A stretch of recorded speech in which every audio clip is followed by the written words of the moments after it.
Flowers bloom with every breath. The sun and moon, they take a rest. I write your name up in the sky. Hearing your name makes me so high. Natural phenomenon, they take a rest. Unexplainable feeling up in the sky. I was lost, but I found you. Would you let me hold your hand and fly? You don't have to be afraid, everything will be alright. Would you let me hold stars align for you and I? Maybe we should both try. You don't have to be afraid, you don't have to be afraid, everything will be alright. Stars align for you and I. Would you let me hold your hand? Alrighty, it's time to let everybody in.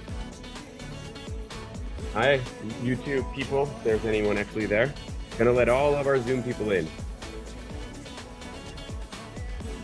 Alrighty, it's time to let everybody in. Hello, welcome Hi, everybody. YouTube people, if there's anyone actually there. Gonna let all of our Zoom people. Welcome all, welcome. How's everybody doing? Hello, Sarah. Hey, how are you, Ivan? Good. Nice to see you. Thanks for joining us. Yeah, thanks for setting this up. It's really wonderful.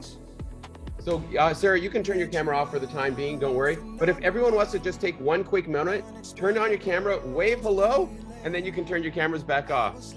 What's up, everybody? Hello, welcome, everybody. Hello, Ivan. Hey. Hello, everyone. Is that Wayne? Oh my goodness. What's up, everybody? Nice to see you. Anastasia, what's up, Cole? Atif, welcome back. Anita, hello. Thank you. Avena? Did I say that right? Avena? Abina. Abina, sorry. The Latino No in me problem. wants to say Avena. Yep, it's all good. Hola, Avena. ¿Cómo estás? Colin, good to see you. Amanda, good to see you. You guys can turn your cameras off. I just want to give us a little wave and then you can turn your cameras off. We are live streaming to YouTube, so hello, YouTube community. For the millions watching around the world. I'm just kidding, it might be one person. And we're just going to give it another second to make sure everyone who showed up is here. Welcoming a few more people, welcome. And while we're waiting, everybody, could you do us a favor in the chat? Can you let us know where in the world you are? If you're in Toronto, what part of Toronto? If you're somewhere else in the world, where in the world? We'd love to hear it. Welcome, everybody. We're going to get started in just a moment with our How to Become a Voice Actor session. Welcome. Let us know. We got Calgary in the house. Toronto. Oh, Victoria. I love Victoria. Sudbury, the Big Nickel. Isn't Sudbury where that show is? Shoresy. Jack, nice to see you. Hello. Alberta, definitely in the house. Good to see you. Thank you. Luke. Yes. Welcome, everybody. Welcome. For everyone who's just joining us, we're just giving it another second to let anyone who is showing up just a bit late come in, and then we're going to kick it off. And don't worry, although you can't see him, Dan is in fact here.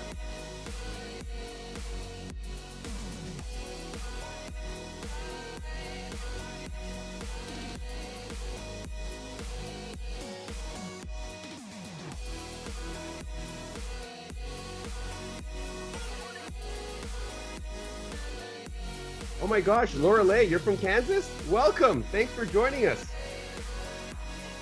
Thank you. We are now officially, thank you, Laura. You have made us international, my friend. And it's Lorelei. Lorelei, excusez-moi. Sorry, excuse me. That's good. Thank you. Welcome. All right, my friends, we're going to get started. Hello, John. Nice to see you there. Thanks for joining us. You can turn your camera off now if you want. Good to see you, my friend. Welcome. So everybody, this is the How to Become a Voice Actor session. What I'm going to do now is I'm actually going to introduce the man we've all been waiting for. I want to tell you, when I first moved to Toronto and I was like starting from scratch again for an acting career, I'd been an actor in Vancouver for a little while. One of the first people I met was Dan Willmott. And I said, hey, my name is Yvonne. He said, hello, my name is Dan Willmott. And I was like, oh my gosh, that voice. Have you do voice work? And he's like, I do a lot of voice work. And over the time of our friendship, I now hear Dan everywhere. A lot of times with commercials, we don't realize how ubiquitous one person can be. And then you hear that person once, you're like, wow. But if you really want to know about Dan, I'm going to be sharing his IMDb link. Most recently, I think you might recognize Dan. Like, of course, he was in Mean Girls. He's probably best known for his part in Mean Girls. But if you watch season 3 of Fargo, you saw Dan Willmott. If you watch the Christmas movie Let It Snow, you saw Dan Willmott. If you saw Smallville, you saw Dan Willmott. He's been in Private Eyes, Impulse, and we were actually on a movie together, and we didn't even realize it. Sorry, a TV show together called Psych, and we didn't even realize it. So with that being said, how about everyone in the chat? Here's how we're going to do applause. We're going to do a little bit of gibberish, just like this. That's how we're going to do applause. So everyone, please, how about a little applause for our guest speaker today, Mr. Dan Willmott. Yay! There's the love. Thank you. And gang, before I let Dan take it away, thank you for sharing all the love. Here's how we're going to do questions. If you were here yesterday, you know it's going to be the same process. Instead of putting questions in the chat, what we're going to do is I'm going to share a link, and that link is to a Google Drive where you'll be able to post your questions.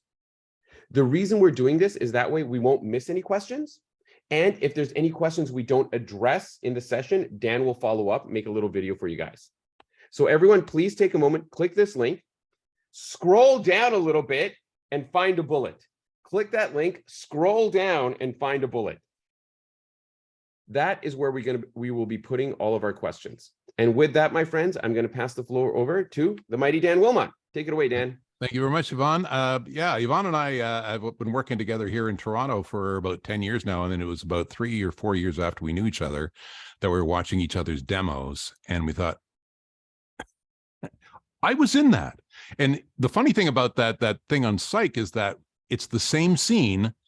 He and I are both in it. We recorded our parts at completely different times. I'm a broadcaster describing what he's doing on the field. And didn't know till years later. Anyways, welcome to How to Be a Working Actor. Of course, as Yvonne said, I am Dan Willmott, and there is going to be, I'm also involved with a company called Voice Spot, where we train people how to be voice actors, but we also train people how to communicate better and more effectively and speak from your heart with confidence, no matter how shy you are.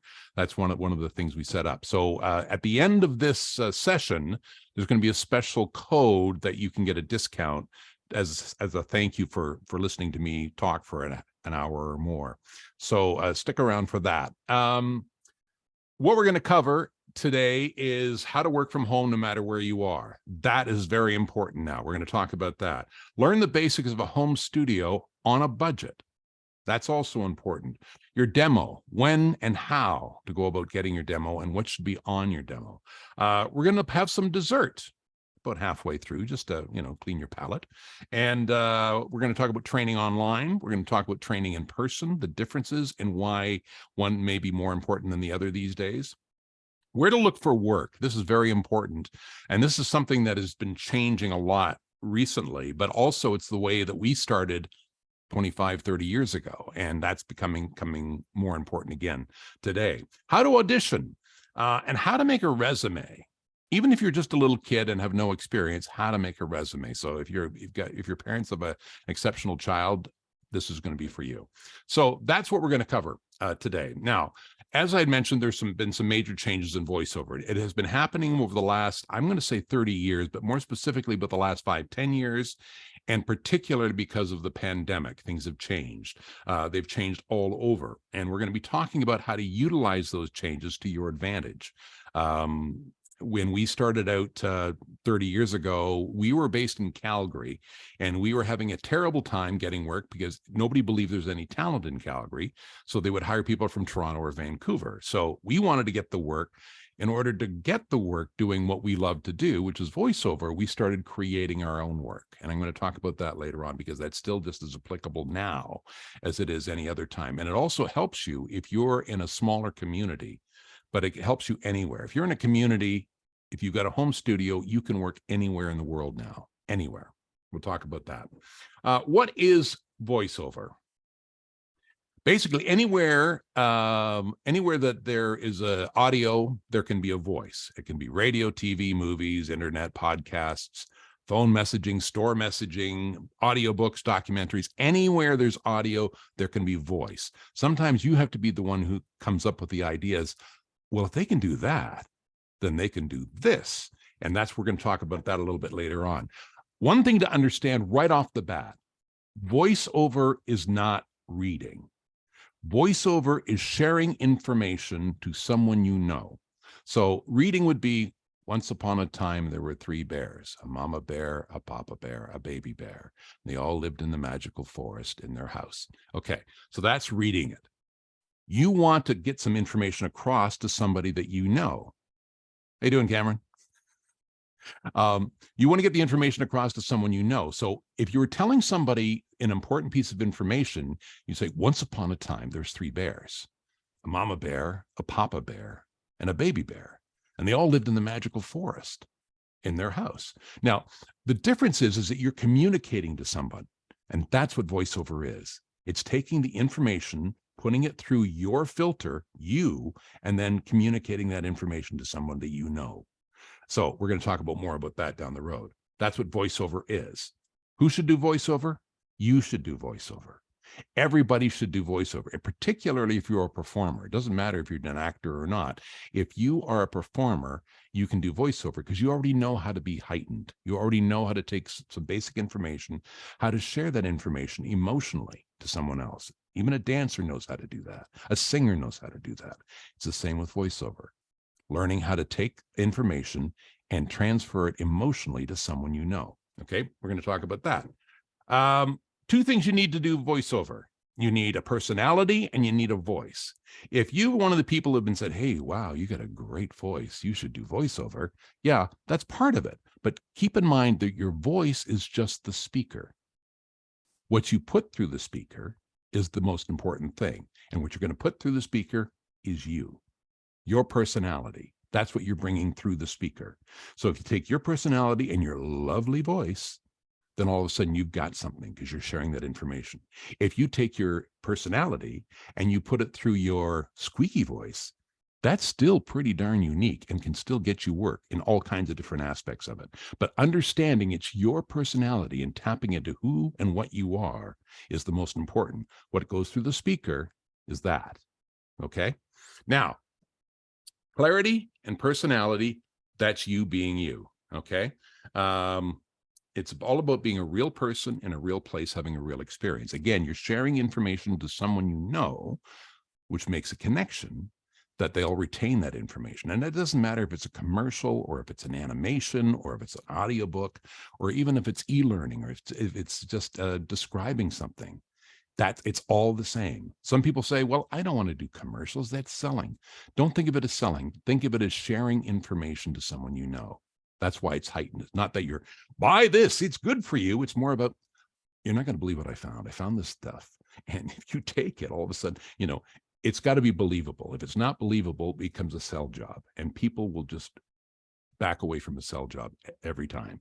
So you don't want to sell. You never want to sell, even in commercials. You want to process. You want to take it through your person and you're sharing that information with somebody you know. Okay, there's 2 different kinds of voiceover performers. There's the standard ones, and they're the ones who basically read and just make it heightened. Hey, once upon a time, there was 3 bears, a baby bear, a mama bear, and a papa bear. Now that's tongue in cheek. There are times to do tongue in cheek. There are times to be an announcer. Once upon a time, there were 3 bears, but that is not genuine unless it's done as a joke or as for humor. Nobody's going to believe it. If you start saying that and you're talking about something genuine, they're going to back off. It's going to be, hi, how are you? I got a beautiful car to sell you. That's not what it's about. It's about, hey, have a look at this. This is something special. You want to be genuine. You want to be you. And how do you become you? That's what we talk about in voiceover. You sharing information through you, through your voice, and passing it along. Now, you can be a standard voiceover person, just a person who basically reads heightened, but is not sharing the information, or you can make it an art form. And the way it becomes an art form is by becoming you. Like when you paint a picture, you could paint by numbers, but it's not you. If you paint a picture coming from your soul and your heart, it's going to have a certain flair that is all you. The same with voiceover. That's why it's so important to be yourself. Have I hammered that enough yet? It's all about you being you and sharing the information that you have with yourself. Okay. There's two different kinds of voiceover performers. I find the people that just read and make it sound really good, but they're not sharing an information. I call them the buffet.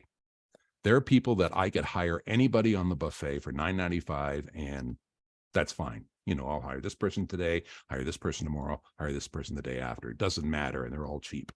You want to become known for being yourself. You want to become known as the filet mignon. You want to become the triple A. Of course, if you're vegetarian, that would be anyway. You want to become the triple A Angus filet mignon. You want them to ask for you by name. Oh, who would be really good for this? Oh, we should get Dan. That's who we should get. We should get Dan. I love what he does. So when they start asking for you by name, that's when you charge $99.99, not $9.95. So not being on the buffet, you want to be on the menu. You want them to be asking for you by name. And the only way they're going to get to know you and your name is by you being you. Sound simple? It sort of is, really. You just got to get to a point where you're comfortable being yourself, sharing information. And there are tricks to doing that. We'll talk a bit about that in a bit as well. Now, here's the most important thing of voiceover right now that's changed dramatically in the last few years. It's been changing for the last, well, we started doing it about 30 years ago, but it's really started changing the last 5 or 10 years ago. And that's home studios. 2 reasons you have a home studio: so that you can practice in your own environment.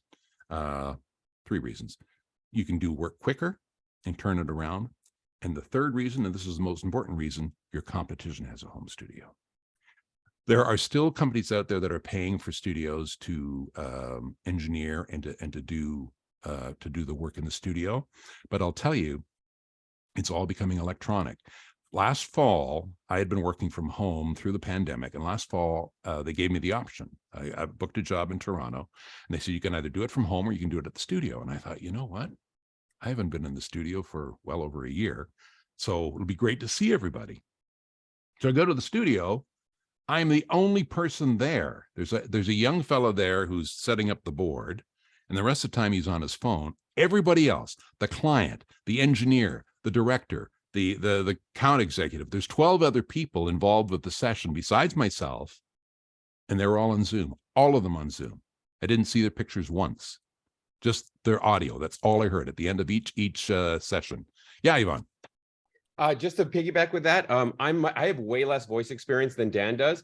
The only voice experience I have is working on video games. I do a lot of voices for video games.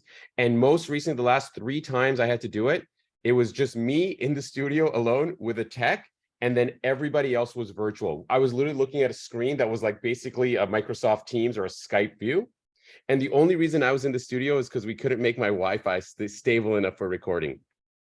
So Dan is definitely on something. The home studio was it. Well, and at that's least the you, only reason. And it was a huge hassle. I was the only one.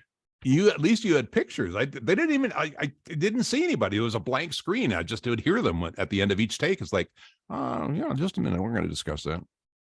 Yeah. Could you be a little slower on that, or whatever the things was.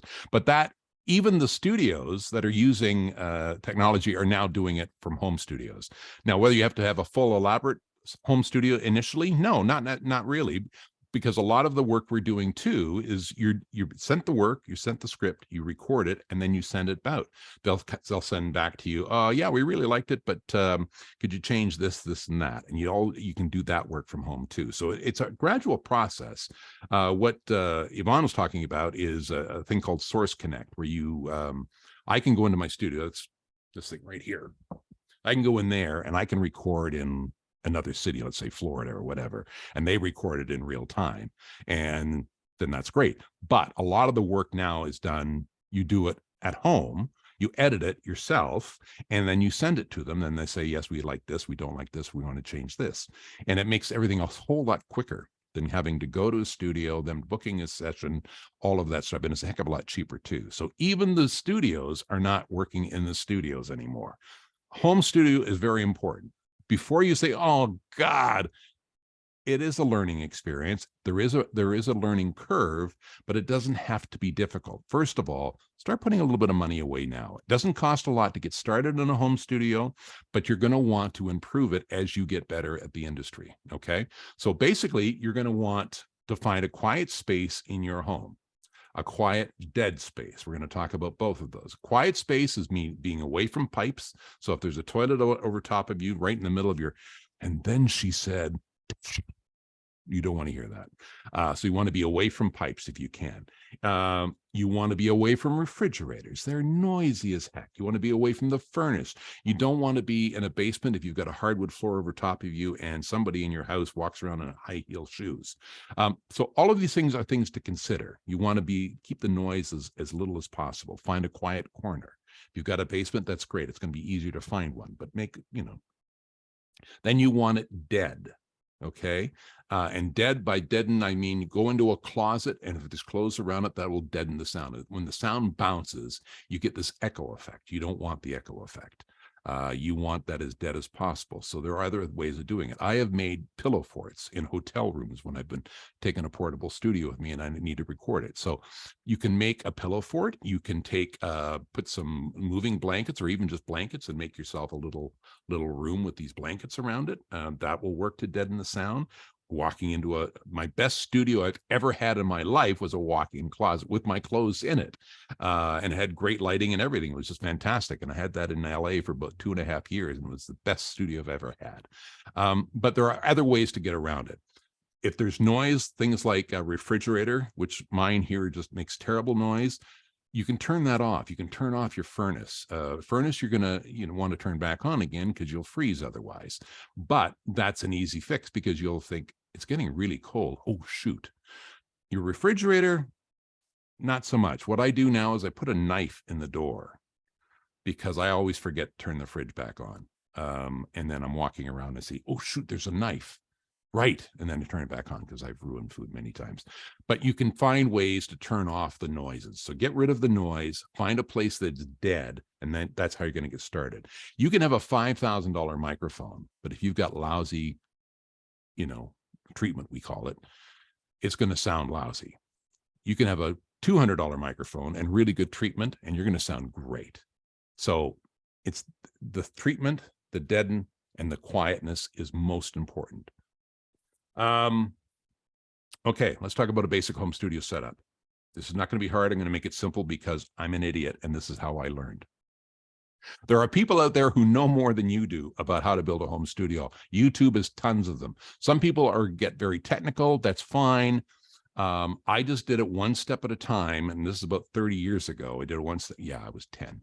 Just take it one step at a time, and you can build your home studio slowly. Again, what you want to be able to do first, practice. What do you want to do second? Audition. What you want to do third is work. And you can build your studio accordingly as you want to go along with that. So the anatomy of a home studio. In a nutshell, home studios have 5 parts: a microphone, a preamp, an interface that makes the audio go from audio to digital, a DAW, or it's a program to record and edit your work, and a monitor to listen back to your work. Basically 5 steps. Now, most telephones have all 5 built right into them nowadays. So your phone, whatever kind of phone it is, unless it's the kind my dad has, the flip phone, most phones have all 5 in right now. You can start practicing voiceover with your phone. You can record, you can edit, and you can listen back to it. So to practice. There's ways around it. The microphone, okay, we talked about microphone. There's various kinds. If you get a USB microphone, they're the better quality now. If you spend between about $100 and $200, $150 to $200, you can get a half decent microphone that's going to work for you for the first few stages of your home studio. It doesn't have to be expensive. Blankets and all that stuff, you've got them around the house. A computer, you already have, probably. You can even use a tablet in a lot of cases. You can even use your phone. It's not great, but it gives you a place to start. A microphone you can probably get for $150, $200, and it's a pretty good microphone. USB microphones are much better than they used to be. you can utilize them. The nice thing about a USB microphone is you've got the preamp and the interface to plug into your computer already included in the mic. So that's the advantage. There's basically two different kinds of microphones. You want, there's a dynamic and then there's a compression microphone. The dynamic is more the microphones that singers use, broadcasters use, people who make loud noises, podcasters, because sometimes they talk like this and it brings it all in. Now, the thing with a dynamic microphone is it's not as sensitive as the compression microphone.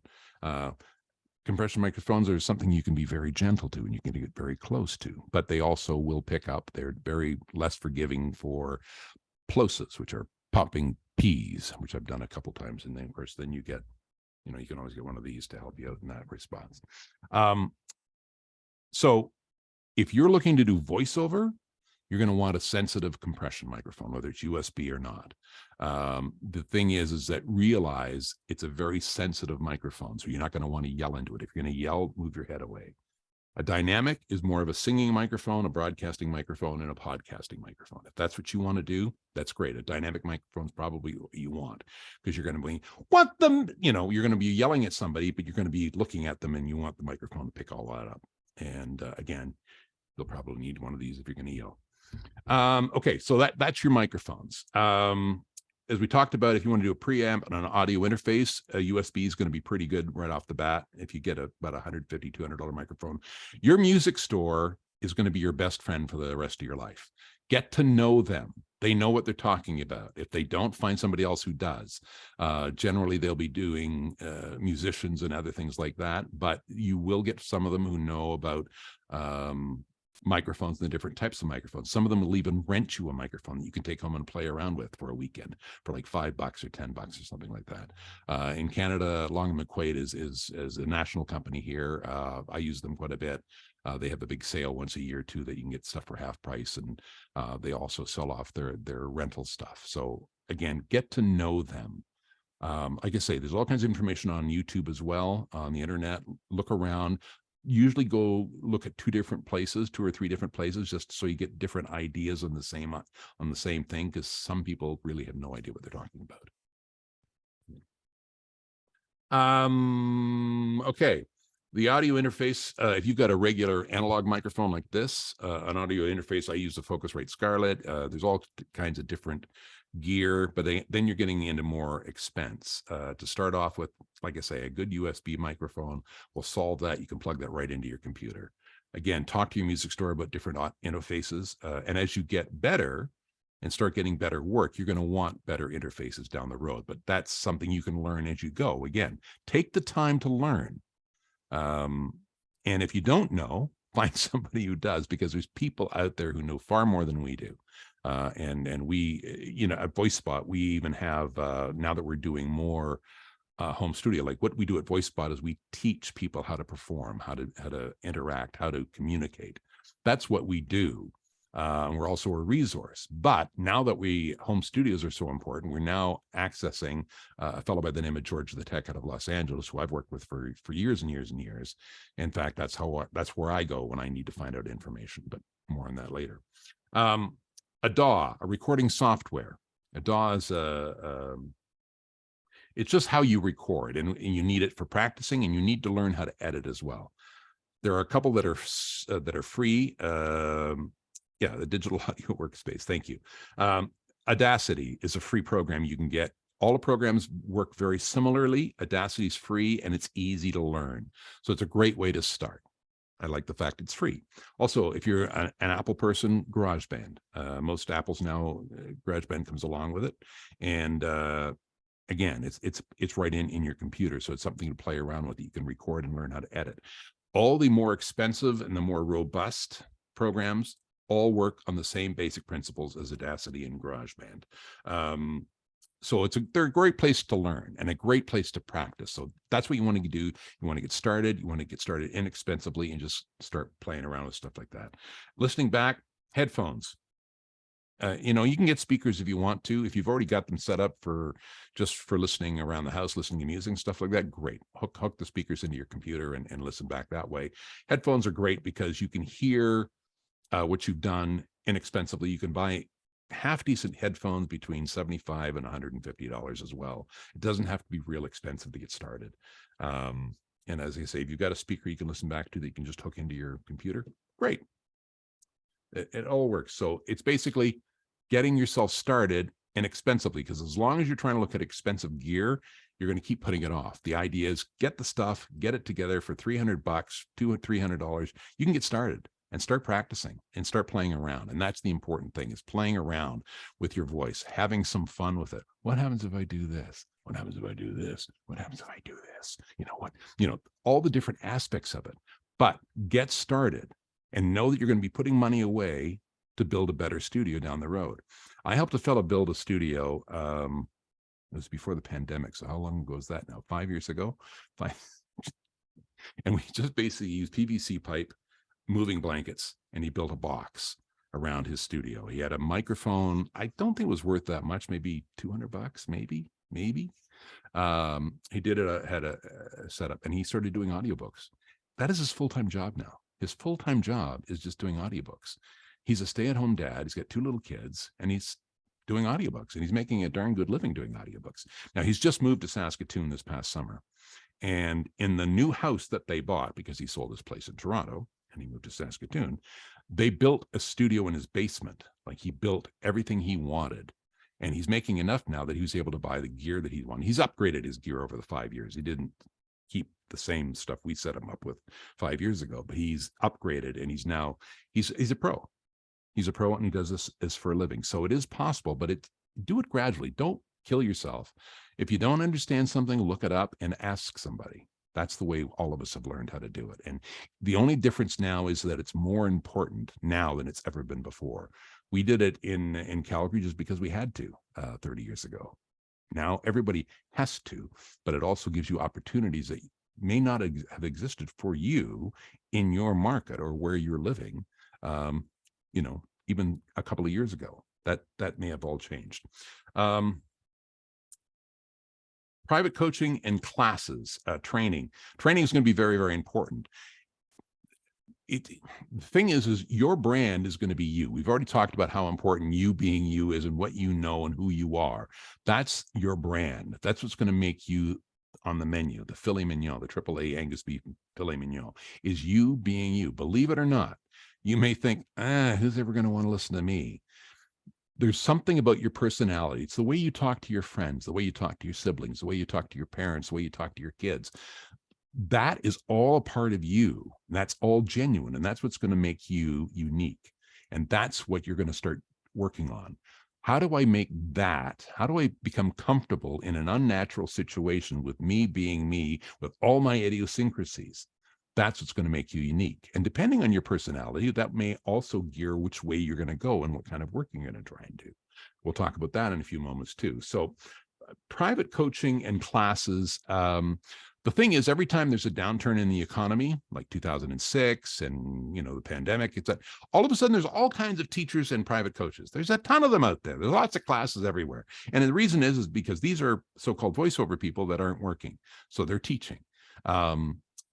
So, VoiceSpot has been doing these classes since officially as VoiceSpot in one form or another since 1996. The idea is how do you access your personality, your energy, your essence, and share it as if you're sharing it to somebody you know on a microphone? And how do you do that confidently? And how do you do that with fun and vigor and all those things that are going to make you stand out? That's what the classes are for. Now, the reason I prefer classes to private coaching is when you're in a class with other people, there's 2 sides of your brain. There's the analytical side, and then there's the creative side. When you're performing, you're using the creative side, at least hopefully you are. When you watch somebody else perform, you're using the analytical side. So you're watching somebody do something, an exercise, and you're going, oh, well, that's interesting. I wonder why they did it that way or whatever. Then when you get up in front of the microphone or on the stage or whatever it is, then you're moving it in your creative side. So you get to try what you've just analyzed. And by putting those two pieces together, that starts helping you build, and you'll learn that way.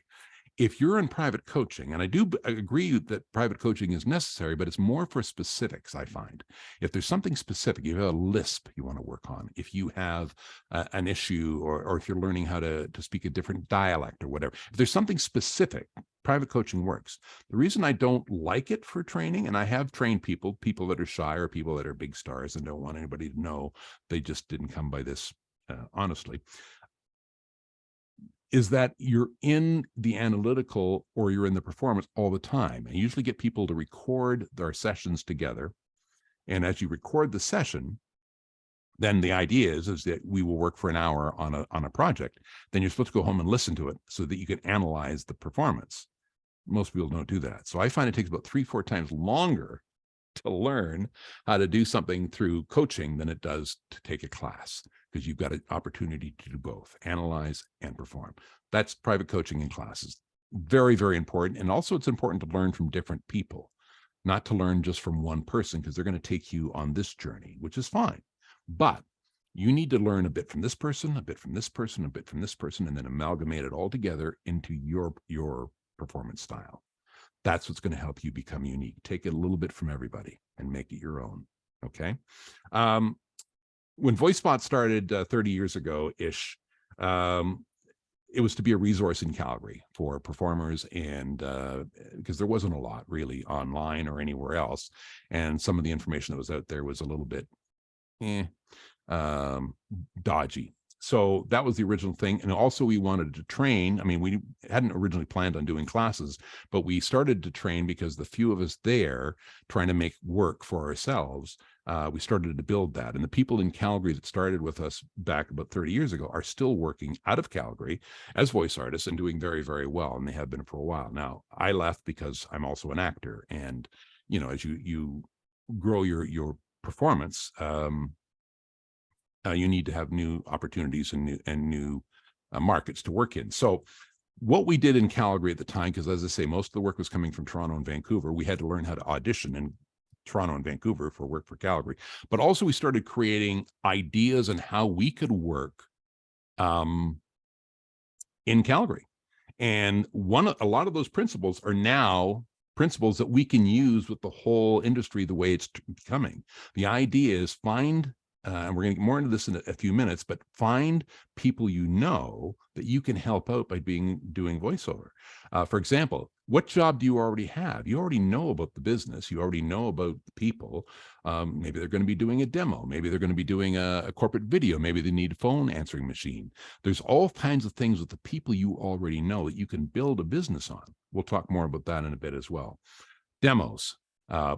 What your demo is going to be what your business is going to be. If you want to talk about, if your business is working in an area where you train people medically, maybe that's what you're going to do. You want to start creating some e-learning for medical people. So that's what your demo is going to be. But the bottom line for your demo is going to be you highlighting what you do well. That's the idea of the demo. We're going to talk more about that in just a moment. Hey, Dan, yeah, I just wanted to jump in before. I was trying to sneak in before you jumped into the demo part, because I wanted to share a couple of things and maybe throw out a question that's relevant to what you were just saying. Okay. So first of all, in regards to a home setup, I found 2 pictures for everybody. So here's the first picture. And what you can see in this picture is it's basically the little audio box. There's a microphone headset, and this is the DAW. Basically, for me, it's always Audacity, but I think this might be GarageBand. Okay. Another way to see it, because I find visuals are very helpful. Here's another great picture, everybody. It's just this little audio interface, cords, the laptop, that's definitely Audacity right there. And the microphone, you don't need to have a stand. The only difference between these pictures and what Dan was saying is Dan would be in his closet covered in blankets. I do that anyway. That's another story. Now, Dan, I wanted to throw out a quick question for you, just because it was a bit relevant to stuff like some of the things you were talking about right now. We talked already about what computer programs to use, and I think that's a good one. We've talked a little bit about the standard setup for a home studio. That was another question someone had. But then I had a couple of very interesting, very specific questions. Do you need to deaden the ceiling? Cover it with anything? And then the second question is it better to deaden the space behind the speaker or in front of the speaker? It's always because where is the sound coming from? It's coming from you forward. So you want to deaden this part right here. In fact, I had a piece that I used years ago when I was traveling, and literally it was literally a half circle with foam on it, maybe about that high. And I would take that into, as I say, a hotel room or whatever, and I would just put it there, and that's enough because it's the bounce you're trying to get rid of. You'll notice if you ever go into a studio or whatever, if they have a music stand that your script's going to go on, they usually have foam or they'll have a carpet on it again. So there's no echo, there's no bounce off of that because that's what it gives it a ringing sound or an echo. So your ceiling, not so much. I do know people who do it. I mean, my booth in there is completely covered. Behind you, not so much. I mean, that can be open. That gives you a little bit of a thing because a little bit of a natural sound as opposed. If it's too dead, it doesn't sound quite right. So depending on what kind of a project I'm doing, I'll have the door open or I'll have the door closed. But as long as the sound, because understanding the sound is going this way, that's where you want the reflection stopped. And it doesn't have to be. And play around with it too. I mean, if you go into your room and you just talk and listen, when you start listening to it, you'll hear if there's a lot of echo. And so you want to get rid of that. You want to get rid of as much echo as possible. The reason we do blankets all around us, including the top, is that helps soundproof it a little bit. It's not going to, if it's a really loud noise, it's not going to get rid of it completely, but it could get rid of it enough that you can take it like, I think even Audacity has a noise reduction program on it to help that as well. So it doesn't have to be too elaborate, but play with it. Play with it a little bit. If it's a little corner or if it's a closet, I mean, you're using the closet for other things anyway. You know, this is something I do with anything to do with voiceover and any performance. Just play. Don't take it too seriously. Just go in and play with it, and you're going to tell, does that sound good? I'm not. And if you're not sure, you can send audio to somebody who does know and just say, Dan, I did all this stuff, and I'm not sure if this sounds any good. Is this all right? And I'll say, yeah, no. Obviously, you don't have anything. You know, you got metal in front of you or whatever, and you can usually tell pretty quickly. But while we're stopped, I do want to, because the thing I think I've laid into it a little bit that you have to be who you are and what you know. So I thought now would be a good time to take a nice break and do some dessert. Desserts. So what we're going to do is we're going to get some volunteers. I'm going to just see if I can pick this up here, and hopefully this will work. So let's do this. Yeah, if you guys want to volunteer, maybe just turn your cameras on, and we'll select from the people with their cameras on. Can everybody see the? Oh, boom! I got a few of you brave. Look at all you brave souls jumping in here. Can you So guys Dan, all you should be see able the to see. Godiva sorry. chocolate brownie sundae? Can you guys see that whole script? Yes, Everybody can see you're it. sharing Okay. it. So what I want you to do, and we're going to take it step by step. I want to volunteer. So we got, I see Anita. I don't see a lot of people, so you'll have Dan, to we help me got here. Anita, Colin, Nikki, Dwayne, Sophia, and that's Okay. everyone we have so far. Okay, so we'll start with Anita. And What I Jack want you is to trying. Jack is trying. What I want you to do first, And Anita, Cam, I see. is I want Sorry, you to Dan. look. Yep. I want you to look at the first one there. And here's what I want you to do. I want you to make me taste this. You read the title, and then when you actually describe it, I want you to make me taste it as you're describing it. In whatever way you want to. I'm not going to give you any direction off the top here. I just want you to make, the only direction is read the title and then make me taste it. Okay. Godiva chocolate brownie sundae. Our own fabulous Godiva chocolate brownie. Vanilla ice cream. Hot fudge. Whipped cream and toasted almonds. Very nice. Very, very nice. All right. Who's next? Colin? That's who I see next. Hi. Okay. Thank you.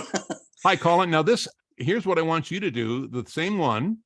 Okay. Although I want you to make it, no, I'm not going to say seductive because that always gets creepy. I want you to make it very gentle. Read the title, and then I want you to make it very, very gentle. The Godiva one? Yep. Okay.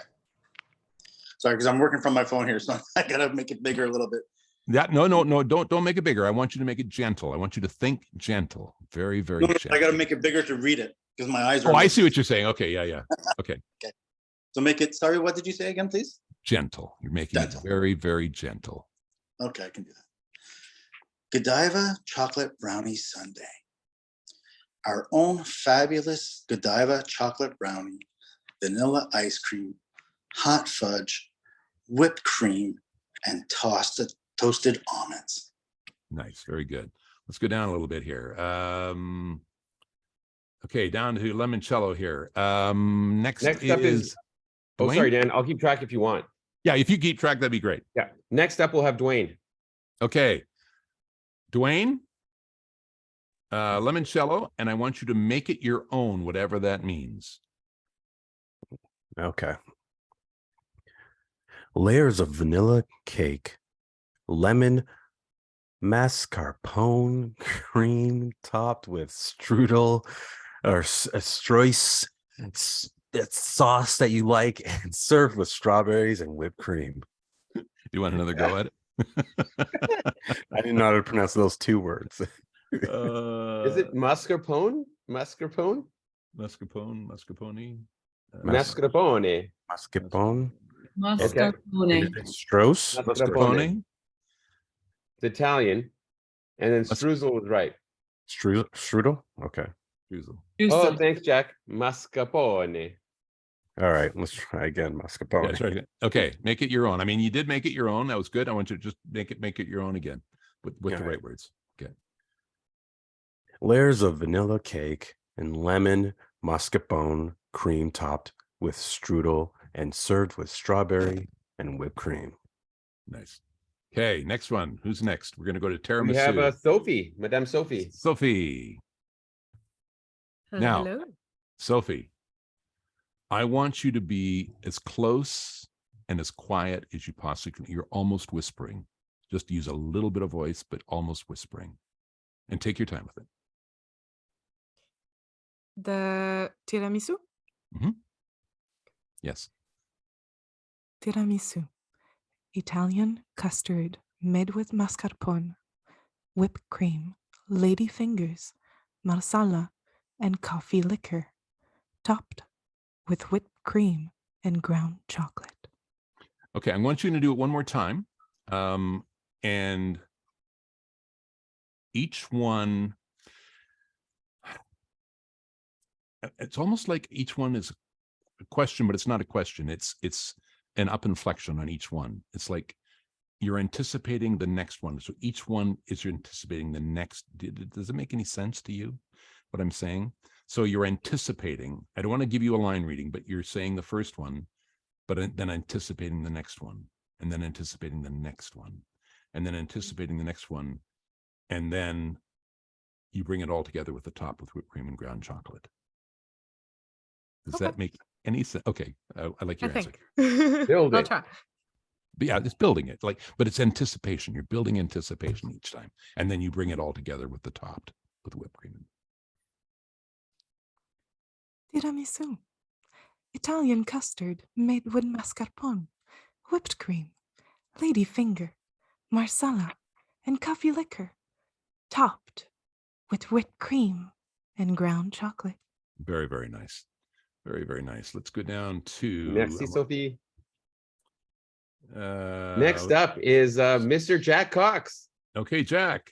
Cinnabon swirl. And by the way, Yes. before we jump into Jack, in the chat, if you're like, give me a little smiley face if you've been like saying these to yourselves as everyone else has been doing it. You guys have probably all been like, mascarpone. Like I've been just doing. I'm trying not to saying it out loud so I don't distract you guys. Anyway, All right. Ben, take it away. Okay, so you're doing cinnamon swirl cheesecake. I want you to make it sound. I want to be able to taste it, but I also want you to make it somewhat exotic in your own way. Oh, okay. Don't think, just have fun. Cinnabon cinnamon swirl cheesecake. Layers of Cinnabon cinnamon cheesecake and vanilla crunch cake, topped with cream cheese frosting and caramel. Very good. Very, very good. Who's next? Next up is Nikki. Hey, Nikki. We got Nikki. We're going to do Nikki, Jason, and then Cameron. And Okay. Samantha, just for the sake of time, we won't have enough, but nice to see you there. We'll try and get you in on the next one. Okay, Nikki. Again, the same thing. Reese's peanut butter chocolate cake cheesecake. The same thing. I want you to make it sound exotic. I want you to make it so we taste it. And I want you to take your time with it. Just take your time. As if, no, I'm not going to give this anymore. I want you to do what you do. You bring Nikki to it. Reese's peanut butter chocolate cake cheesecake. Chunks of Reese's peanut butter cups in our original cheesecake with layers of delicious fudge cake and caramel. Really nice. All right, I want to find something here. Okay, we're going to do toasted marshmallow s'mores galore. Thank you, Nikki. Thanks, Nikki. That Delicious. was great. Yes. Is it who's next? That's Jason is next, and then we'll end off with Cam. Okay. I want you to make this exotic. I want you to make it so we taste it, but I want it to be a secret. This is a secret. Okay. Toasted marshmallow s'mores galore. Hershey's cheesecake topped with chocolate ganache. Finished with toasted house-made marshmallow and honey-made graham crackers. Those graham crackers sound amazing. We have one more. We have one more. Yeah, we got time. Well done, Jason. Thank you very much. Adam's peanut butter fudge ripple cheesecake. Same thing. I want you to make it, so I taste it. I want you to make it exotic, and I want you to make it a secret. Is that me? Yes, Cam, that's you. Yeah. All right. Adam's peanut butter cup fudge ripple cheesecake. Creamy cheesecake swirled up with caramel, peanut butter, butter fingers, and Reese's peanut butter cups. Very, very nice. Nice work, Take everybody. it for here or to go. Nice Hey, job, Dan, can guys. I try one real quick, just for funsies? Oh, all right. Let me see if I can find you a good one.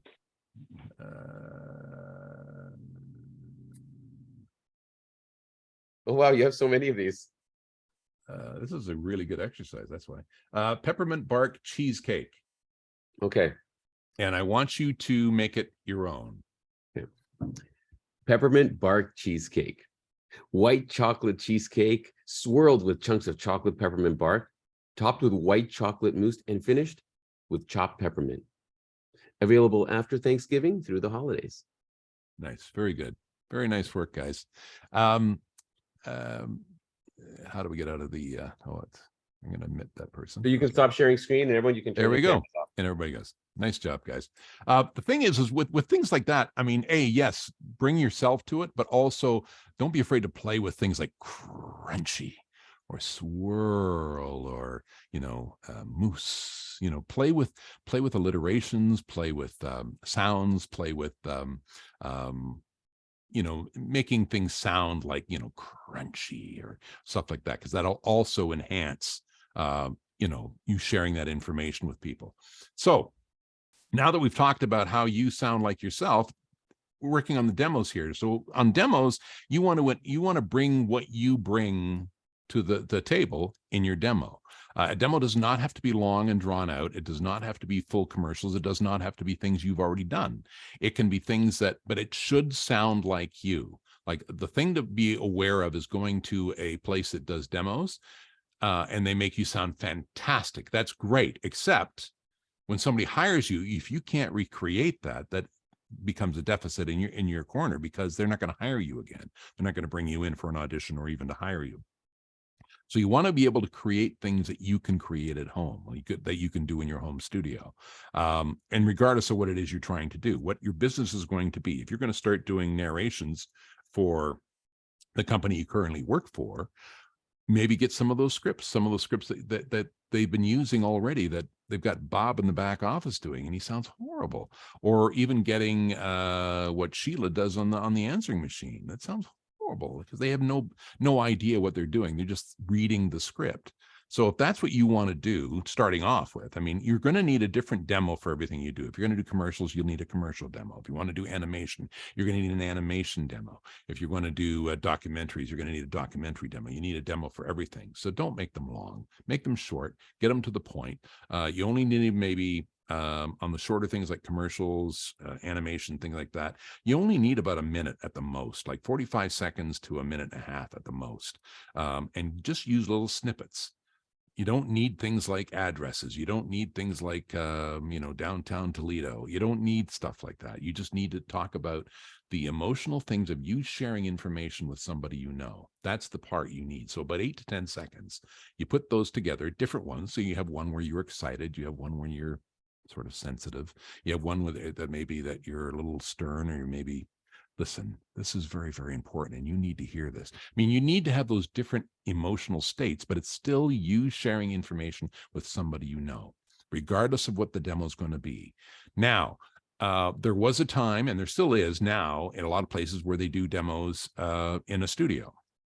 And that's great. If you have access to one, I would interview them, a couple of them, before you make that decision.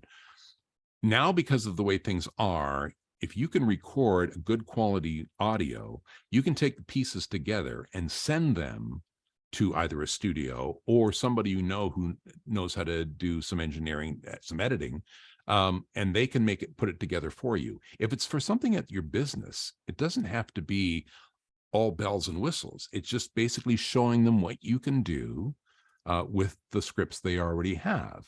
So again, creating your own work is very, very important. So your demo is going to reflect that, what work you want to do and how to put it together.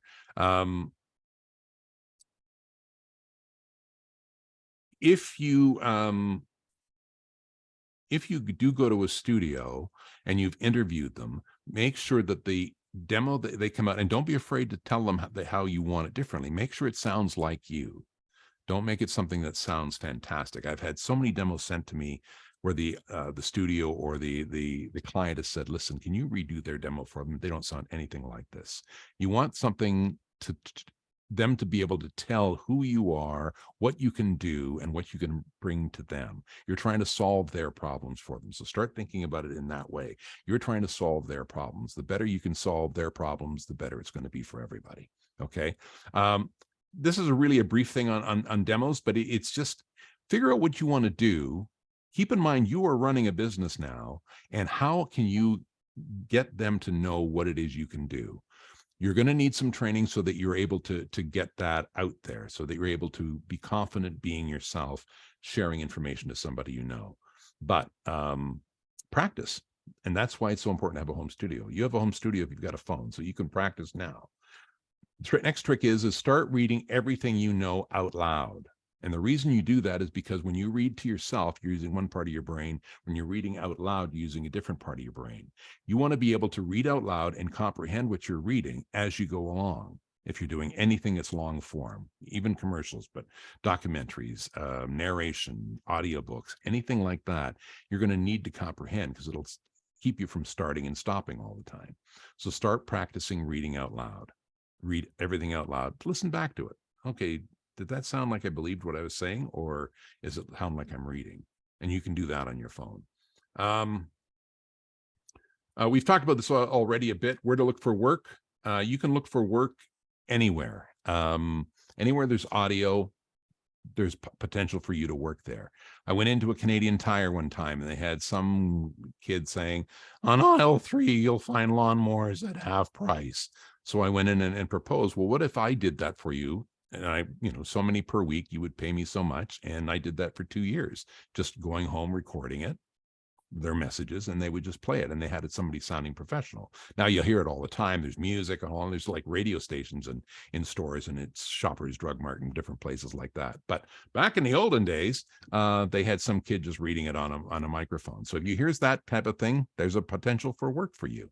As I said before, if there's things where you currently work now, where they could use audio in you recording, particularly if you've got a home studio, you can record stuff for them and they can pay you now, and you can start building a business that way. That's the best way to build business. They already know you, they already trust you, and they'll believe that you know what you're talking about, hopefully. But that's the way you start building businesses. Yes, there are different places like you can go online and look for jobs there. There's places like voices.com, voices123. They will charge you so much a year, and they will send you auditions and you send them out. If you're going to do that, I would do that when they have a sale on, because they're about $500 US now a year. So if you can get like 6 months on sale for $200, try it then and just see how it goes, just to see how it works. I know some people make a lot of money on them. I used to, I belonged to both of them in 2004, and I think till 2006 to 2007, I did very well with both of them, but they changed the algorithms because their idea is that they want more people to come onto their site, because they're trying to make money from everybody, whereas you're trying to make money for yourself. So it's a balancing act to see what works, what doesn't work. We'll get to that in a moment. There's a question about how much do you charge as a beginner. Keep in mind, I will say this now, keep in mind that you are a brand. It's not because you've been doing this for 100 years, 10 years, 5 years, 3 weeks. You are a brand. They are paying you for what you sound like, your personality you're bringing to it. So we'll talk about ideas on how much to charge in a bit there. So you're running a business, where to find work. We've talked about that. There's ways. Do you need an agent? Not yet. If you're starting out, once you start getting better at it and you start meeting people and talking to people, the thing about a voiceover agent is, because you can work anywhere in the world, especially if you have a home studio, you can have agents in different parts of the world. You can have an agent in France. You can have an agent in the States. You can have an agent in Vancouver and in Toronto, Singapore. You can have agents all over, but get your legs under you first. Start getting some work, start working on your craft, start working on your demos. And once you're there, then you can start branching out. And it's basically like dropping a pebble in a pond. You want to get the ripples closest to you. And then as you get more experienced and learn more about it, you can start trying to venture out farther and farther and farther. Yeah. How to audition? Make it your own. Go in there and make it your own. The one thing we do, and we do this in any kind of performance, what do they want? Well, what they want is you. Most of them, they don't have a clue what they want. They want to see what you're bringing to it. And if you bring something really, really exciting to it, they're going to say, oh, I liked what Dan did. Yeah. Now, the frustrating part is when you hear it, somebody else doing the job, but they did what you brought to it. That's frustrating, but they don't even give you a writing credit for that. But the idea is bring something of yourself to it. What would I say in this situation to somebody I know? What would I say? And if you change who you know, if you're saying it to your dad, it's going to be different than if you're saying it to your dog, hopefully. But what would happen if I'm in this situation and I'm saying this to my dad? How would I do it? What would it be in this situation if I had this situation, I had to say it to my dog? What would that sound like? So that's the thing with auditioning. Again, keeping in mind, you are you. Bring you and what you know to the performance, to the audition, everything. And you're not going to be right for everything. But the thing is, you want them to get to know who you are, what you do, and all your idiosyncrasies, the fun that you have. And that's the key thing with all of this. Have fun. Just have a really good time.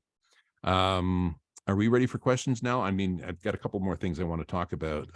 Hey, Dan. Yeah, we got about a half hour left. So maybe let's kick out some of these questions and see if we can get maybe knock them out in a minute each or something. Sure. But can I jump in with one little comment I had again with my limited kind of a video game experience? Yeah. So one of the big things, and Dan is very right, by the way, a couple of things happened. Number one was I auditioned for a bunch of Ubisoft stuff and never got it. Never got it. But the first time I actually did book a Ubisoft thing, They're like, I was talking to, they're very open when you talk to them. We were hanging, I was talking to the casting director, and she mentioned, Yvonne, we loved all the takes you had, but there was just other voices that like kind of fit those specific parts better. We wanted to have you in. That's why we kept having you back, because every time you came in, you always gave us really good choices. And I'll never forget that. You always came in with like a really good, strong choice that made sense. And that's why they kept auditioning me. My friends, the only time you got to stop worrying is when they stop calling you for auditions. If you're auditioning for the same person and they never book you, that is a win, because it means the casting director likes you and they're trying to get you work. That's right. Even if you're not 100% right for the part.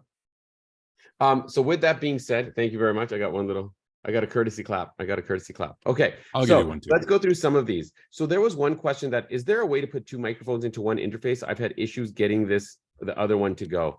I mean, Dan, that is such a technical question, and there's so many different things to do about it. If you can answer it, yes. Otherwise, whoever that is, that's a question you got to like go on YouTube and do some research on. But I do know a lot of audio interfaces have two plugs. Yeah. And in fact, one I have, it has two plugs as well, and I do have that issue as well, and there's no rhyme or reason to it. But I think the interface I'm using right now is one that is used for podcasts, so they want two microphones, and that's usually, if it's not working for two microphones, it's not. But this is the thing, is that I'm a performance artist. I do performance. You should see me do performance dance, but I'm an actor. I'm a voice artist. That's what I do. And that's why it's so important now to have people around you who know about the technology, because I don't. And I've been doing this 30, 40 years plus. But the thing is that, but I know I don't know it. And so that's why I've got people now. That's why there's tons of stuff on the internet. Some of it's good, some of it's not so good. George the Tech with VoiceSpot, we're going to get him. We've included him. He's out of LA. I've worked with him for about 25, 30 years now. Great guy. He never ages, so he'll be around forever.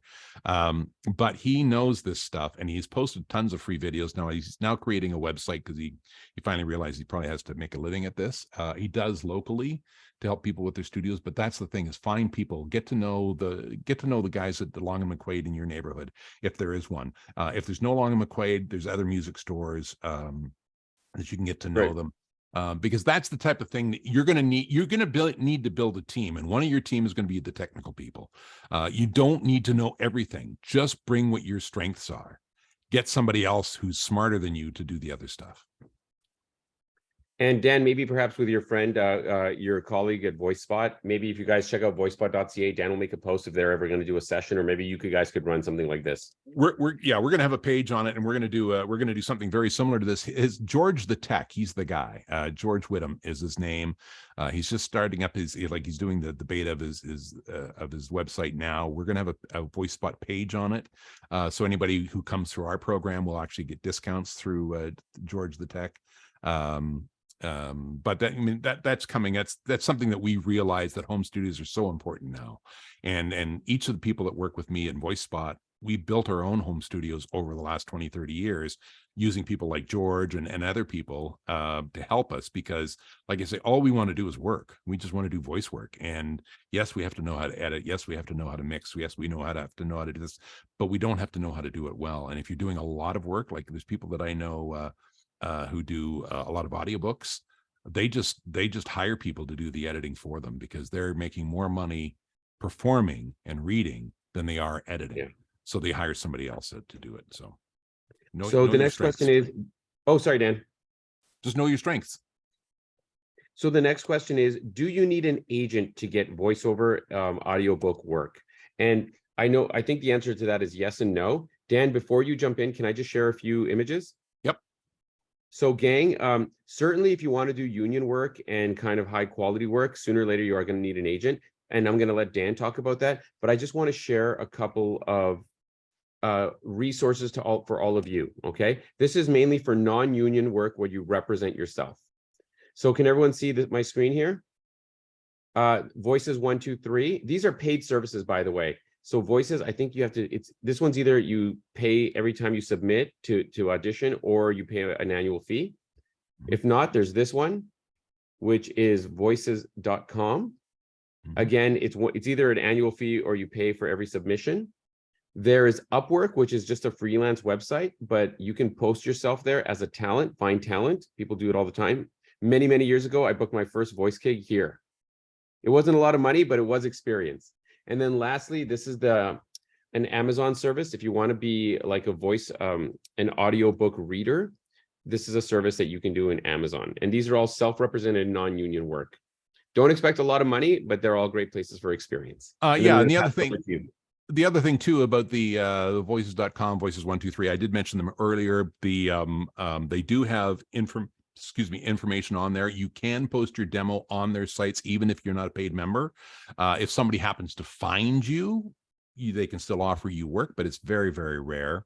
They do cost about $500 US each a year. You get them when they're on a sale if you want to try them out. ACX, the great thing about ACX is that it helps you get audiobooks, but they also have a tutorial on how to build a home studio that's good enough quality for them to do audiobooks for them. So it's not a bad place to go, and they will give you tips and ideas on how to build it, and they don't cost you anything. They're looking for talent. And if you ever listen to audiobooks, there's a lot of really bad talent out there. So they're waiting for you. So the thing is that's not a bad way to just, if you're as you're building your home studio, or at least getting information about it, go through the ACX site. It'll show you how to build a studio that's a quality that they will demand you have to have. And it's a good idea just as a gauge on how you're doing as far as your home studio goes. All righty. Next question. What kind of questions do you ask a studio if you're going to go to them for a demo? Ask them how they work, how they operate, what's their philosophy.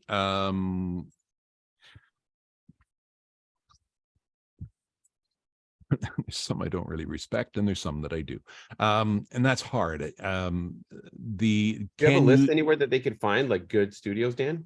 Not really, because it's the studios are really doing the audio only. There's companies around them that are building the demos, and those are the companies so you might have 4 different companies that do work in one studio. So it's making calls. Do you do demos? How much do you charge? What do I get for what you charge? How do you work? So those are the key questions to ask. Can I bring my own audio? Can I send you audio that you can edit? Because if you can do your own audio at home and it's good quality and they can edit it, it's going to cost you a lot less than having them do everything for you. Like a demo now is going to, depending on where you are, is going to anywhere from $500 to $5,000. So, and there are people in LA that you can send audio to, and they'll do your demo down there and charge you a couple $1,000s, and it'll sound amazing. But again, you want to keep in mind, you want it to sound like you. So, all the bells and whistles and all that other stuff, be careful with that. Because if you spend $2,000 on a demo that sounds absolutely amazing, everybody says, "Oh my God, you're incredible." If somebody hires you and you can't do that in the session, they're not going to hire you again. And people talk. So, you want it to sound like you. It doesn't have to be spectacular. It's just you sharing an experience with someone you know. That's the bottom line. That's what it has to be. It has to be believable, you sharing an experience with somebody you know. And that's basically it. I would also add a quick thing. Do what Dan says in terms of going around asking studios. Make a short list of 3 or 4, and then go on a Facebook community like that's in your city. Yep. Toronto Actors, Canada Voice Actors, America Voice Actors, whatever. There's a bunch of these Facebook groups, and vet them. Say, has anyone done an audio thing in this studio? You're going to get all kinds of random replies, but see what the average is. Google them as well, and also ask people to DM you, send you a private message if they have any thoughts about it, because people are less likely to do that on an open forum, or if they do, chances are they have other reasons as well. So get them to private message you if they have any suggestions or not. Can I make my own script for demo reels? You can, but you don't have to. There's so many scripts out there. There's like thousands and thousands and thousands at different sites where you can get scripts. And don't use anything you've heard on the TV or radio or internet that's really popular, because you're going to be compared to it. Find scripts that have nothing to do with your community or just, and you're only going to be using 10 seconds of it anyway. You don't have to You don't have to have a full script. You might want to record almost a full script and just take pieces out of it, but you don't want to. But yeah, if you go online and Google scripts, there's gosh, There's lots of them. There's a lot. Just look voice scripts. Absolutely. GVAA has scripts. There's just it's a global voiceover artists association. They have classes as well, but they also have scripts. And just go voiceover scripts, search, you get a ton of them. Yeah. Next question is, I'm going to ask you. So there's one person who said, "Where do you meet people?" And I'm not sure what that question is referring to. So whoever wrote that, Tinder is where you meet people. Whoever wrote that question, elaborate on it, please. While you're doing that, do you need both the preamp and audio interface? If you have a USB, no. A USB, that's why USBs are you can get but make sure you've got a half decent quality. Even the cheaper ones are better than they used to be. I still prefer the old style, but your costs are going to go up. And when you're starting out, get a half decent, spend the money on a half decent USB, and then all that's covered.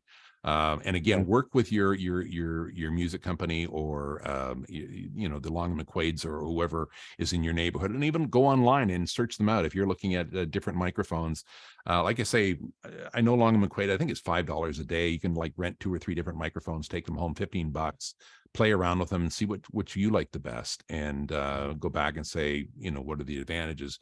But that's the thing. And when you're starting out, you want to keep the costs low, but you still want to have quality. You don't want to just because it's $10 or $50. You don't sell yourself short. Get something that you can actually start working with now when you're doing it. In a professional studio, is the microphone set up for recording from standing or sitting position? I have a physical disability that prevents me from standing for long periods. I'm going to jump in with a quick one from a few of my experiences. A lot of these places will always have like one of those high chairs for some reason. Or they'll always have, I don't know why, there's just kind of, I think it's so they can see you. So there's a lot of places that have high chairs. I'm a big stander. I think, Dan, you're a big stander too. I never, when they asked, you want to sit? I said no. But if it's a physical thing for you, they'll always have a chair. Yeah, they will. And here's the reason it's not so they can see you. It's because when you're up, you're open, because you breathe from your tummy. A lot of people, if they're lazy, they like to sit down. And then if you're over the age of 25 for men, your tummy starts pushing up against your lungs and you can't breathe as well. So you don't have as much energy. So that's why I prefer standing, because your energy is going to last. But if you're doing a 25-hour audiobook, it's going to be hard. So what we do is, that's why you have the high chairs. They have the high chairs because you can still sort of open everything up and lean up like that, and or a stool, so that if you're not standing, maybe you can just lean back on the stool. Or if you're performing, like audiobooks, I have a stool and but I keep myself open. So if you have depending what your disability is, it's very important to keep that in mind. You want this whole area as open as you can have it. So depending on what your restrictions are, keep in mind you want to be able to breathe as deeply as you can, because it'll keep your energy up and it'll also allow you to do more things. And the more oxygenated you are, the better your brain works. So find a way to keep this part as open as you can. If you can't, find other requirements. Maybe you lean back, but you can still keep this open, and just bring your mic a little closer to you, but make it work for you. And you want to be having fun. You don't want to be struggling. You never want to struggle when you're performing. You want to be free. So try to find a way to make it as open and free as possible. Okay. The question was, where do you meet people? You were talking about getting work from people, and then the ripples effect can get you work. Yes. So people, like, who do you know now? Where do you work now? Like, doesn't have to be, okay, I'm going to be doing voiceover, so I got to go to these voiceover places. Yes, you do want to go to the voiceover places. You do want to find out who does corporate videos in your neighborhood. And even small communities, people do corporate videos. And a lot of times they'll narrate them themselves terribly. So if you can give them a tape of you narrating it better, that's great. But start with where you work. Who do you know now? Talk to your parents, talk to your kids, talk to like the schools your kids go to. Maybe they need a video done. Maybe they need, an announcement read every day, different things like that. Your church, all these places that you go every single day, chances are they need audio. and maybe they don't realize they need audio. Maybe they have, Principal Skinner reading the announcements every morning and everybody hates it. Maybe they have somebody with a soothing voice who knows what they're talking about and knows how to read it properly. Maybe you record it for them, whatever, that type of thing. Like, who do you know now in your community that know you and therefore would trust you? If I go and say, hey, I'm a professional voiceover artist and I'd love to do this for you, if they don't know who I am, it's like, nah, we're fine. But if you're a part of that community, chances are that they'd appreciate, because keep in mind, you're trying to solve problems. That's the way you look at any client you're ever going to have. I'm here to solve your problem, and here's how I'm going to do it. That's the thing. It's not a sales job. It's you helping somebody else and you sharing information. So as long as you keep that mindset, you're going to find a lot more things. People come up with all kinds of ways to creating their own work. And frankly, I've created a lot more of my own work than I've gotten through the traditional standard of an agent, auditions, sessions. Create your own work, because that work will come back to you. Those people know you, trust you. If they like what you did, they'll come back to you again. And Dan, I might add, like, that's actually one of the good spots for a place like, Upwork, because Upwork is for all kinds of freelance work. And I remember I did one on Upwork, and that person, I got emails afterwards saying, hey, my friend so-and-so said you did some voice work for him. I saw the video, and and that's where I had I had a little bit of work come from that. Yep. So that's that ripple effect. Referrals will always get you more work than advertising every time. Yep. Okay, cool. So Dan, I think that's all the questions we had. Oh, good. So I can give you a plug. We're actually, and this is great. We're at 6:20. Sorry, 7:20. And so maybe we can end off with a few ending thoughts and then wrap it up from there, Dan, if you have some more stuff. I do want to plug the voice spot. Let's do all the plugs right now, and then we'll go and we'll see if anyone else has any more questions. Sure. So go ahead. You do your first plug, Dan, then I'll do a plug. Okay. So anybody who's listened all the way through, I appreciate it. Thanks for coming out, and thank you, Yvonne, for setting this up through TAP. So for any of our classes that are on voicebot.ca, you can get $25 off by just using the code TAPDAN25. So TAPDAN 25, you'll get $25 off until the end of January. So if you're watching this on the record, TAPDAN 25. And that's just our thank you for sitting through this. We do have some level 1 classes, which are basically, it's called the voiceover adventures for beginners coming up, who want to just give it a tire kick and just try it out. We've got a couple of spaces left in our next class coming up, I think in 2 weeks. Then we have a level 2, which is people who've taken level 1, obviously, but also for people who have performance background. I think we have 1 or 2 coming up in our next class, which starts in February. And again, it's and yes, they are online, and there's a reason for that. It's cheaper. Also, we can do the classes.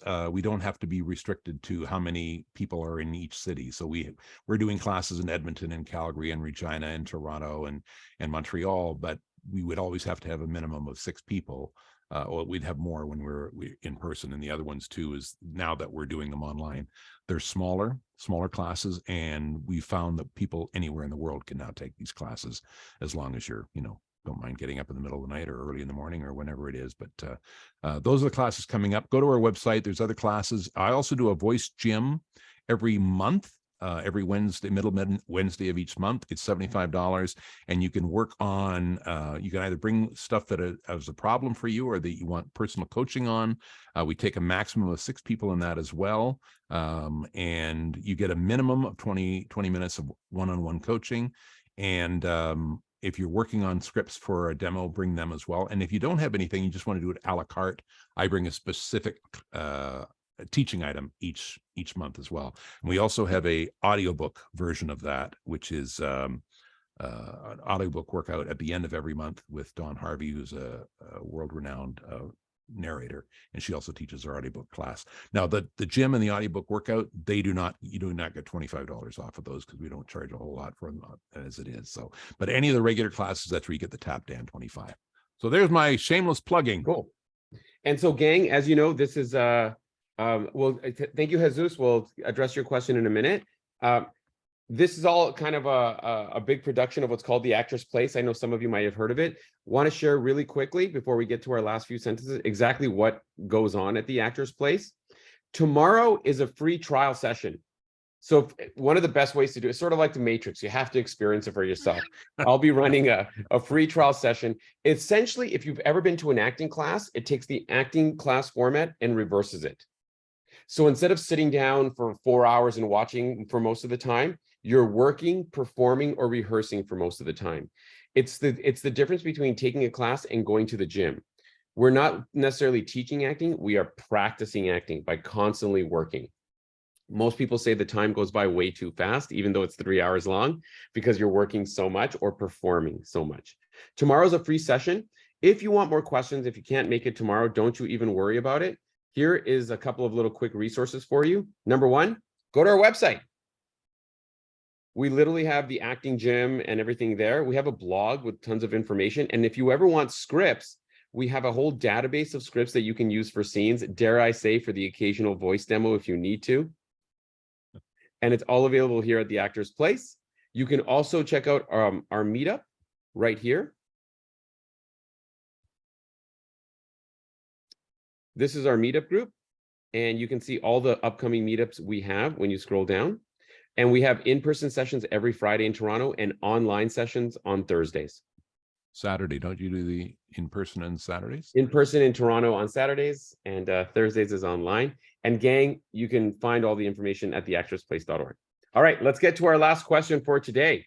I wanted to ask, since I want to pursue becoming a voice actor as a career, would you recommend going to college, if not much performance background? I think he means maybe going to a college to take like a more like formal voice acting course or acting course.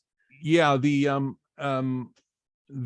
thing with schools, I mean, some of them do teach voiceover as a part of the acting curriculum, but it's not. Most of the schools teach radio broadcast, and that's a different animal altogether.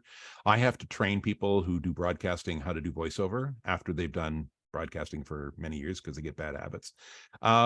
There's lots of great programs out there for voiceover. As I say, I would probably check out a few of them.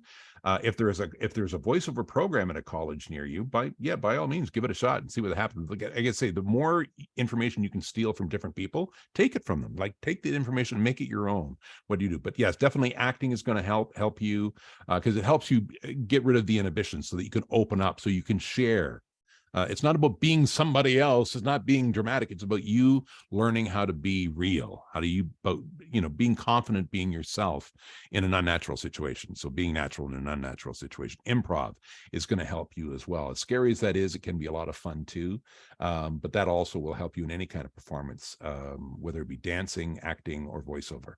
Those are two things that you can definitely, and bottom line is practice. Like start reading to kids and grandparents. Grandparents need people to read to them because they can't see anymore, and they want to hear stories. And the thing is, it gives you a chance to start telling stories to people you know. We had a great group in Regina that started going out once a week to a senior's home, and they were sort of doing radio dramas, and that was just a blast. They just had a great time doing that. But that kind of stuff, start getting used to performing in a real situation with friends of yours, or we have Again, sorry to interrupt. We just got we got like 2 minutes left, and we have one more question. Just so you know, I want to wrap up this last thought so we can get to this last. Play. There's never enough play. Do more play. So the last question was from Sophie. Sophie is bilingual, and she wants to know, should she have a French demo and an English demo, or should she have both in the same demo? I would put both. Do have individual demos? 3? And have one with a combination, because that's something very important. A lot of people will hire you if you can do both cleanly without an accent. That'll get you all kinds of work. I got a friend of mine who does both all over the world. The only thing is make sure that if your English or your French does not have an accent to it. And I don't mean a French accent. It can't have if you're in Montreal, you can't have an Ontario French accent. So even if you're doing French, try and make it as generic as you can. And same with English.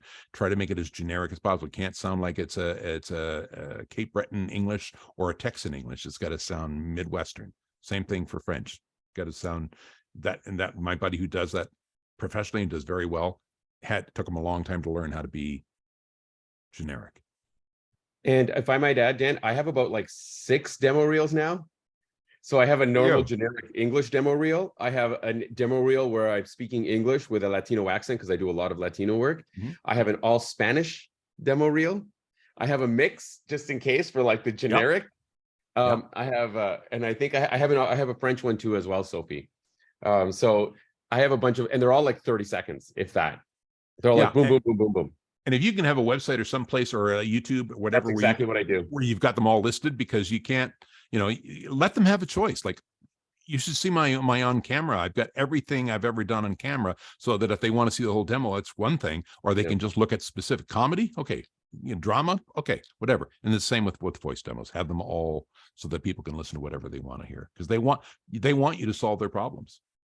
So gang, how about, can you guys do me a favor, just for everyone who's here, if you could turn on your cameras for a moment, and how about we give a little love, a little visual love to Dan Willmott. Thank you so much, everyone. Thank you all so much for joining us today. Really appreciate everybody being here, coming in. Our international crew. Oh, we got a doubler. Look at this. This Natalie V. There's 2 in 1 room. Amazing. Thank you all so much for being here. Thank you. Thank you all so much for coming out.